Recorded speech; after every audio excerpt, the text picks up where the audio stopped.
ateinantį sekmadienį. Išsyk po TV3 žinių laidoje savaitės komentarai. Na, o aš tęsiu šio vakaro žinias.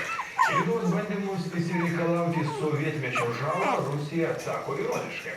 Aukštas pareigūnas pasiūlė žalą Lietuvai išmokėti sovietiniais rubliais. Lietuvos vyriausybė vėl prisiminus apie reikalavimus Rusijai atlyginti sovietmečio žalą, Rusijos federacijos tarybos pirmininko pavaduotojas Aleksandras Toršinas ją pasiūlė atlyginti sovietiniais rubliais. Aukštas pareigūnas teigia, kad sovietinių rublių Rusija turi tiek, kad nebežino kur dėti. Pasak jo, mainais Lietuva turės grąžinti Rusijai tai, kas buvo pastatyta sovietų okupacijos metais. Toršinas dar pridūrė, kad be Lietuvos yra dar daug šalių norinčių tiekti produkciją į Rusijos rinką ir paragino Lietuvą paskaičiuoti, kaip Rusija leidžia gyvuoti mūsų šalies ekonomikai dėl pasienio prekybos. Kilus gaisrui Jungtinių valstijų atominėme povandeniniame laive sužeisti 7 žmonės. Nelaimė įvyko naktį Meino valstijoje esančiame uoste. Gaisras kilo remontuojamo laivo priekyje esančiose gyvenamose valstybėse. Branduolinėm reakcijom pavojus negresia. Gesindami liepsnas nukentėjo 5 ugniagesiai, taip pat 2 įgulos nariai. Vieno nukentėjusiojo būklė sunkiai, jis gydomas ligoninėje. Gaisras visiškai užgesintas ryte. Tai sukėlė dar tyrimą.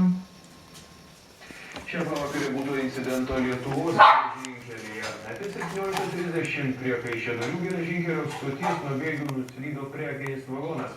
Dėl to nutrauktas susisiekimas traukiniais Vilnius-Kaunas.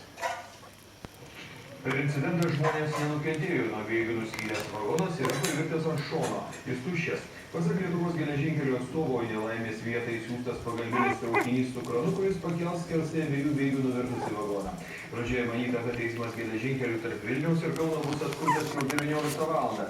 Tačiau šiuo metu, kai jūs žiūrite žinias, situacija nepakito. Net iš Klaipėdos į Vilnių greitasis vakarinis traukinys keleivius atvežė tik iki Jonavos, o iš čia jie sostinę pasieks autobusais. Taigi susisiekimas geležinkeliu tarp dviejų didžiausių mūsų šalies miestų bus atkurtas veikiausiai tik rytoj ryte. Iki paryčių vykusiame ES šalių susitikime vėl spręstas Graikijos galvosūkis ir diskutuota dėl bendrų Europos šalims obligacijų įvedimo. Trečiadienio vakarą susitikę ES šalių lyderiai iki paryčių svarstė, kaip skatinti eurozonos ekonomikos augimą. Kaip ir buvo tikėtasi,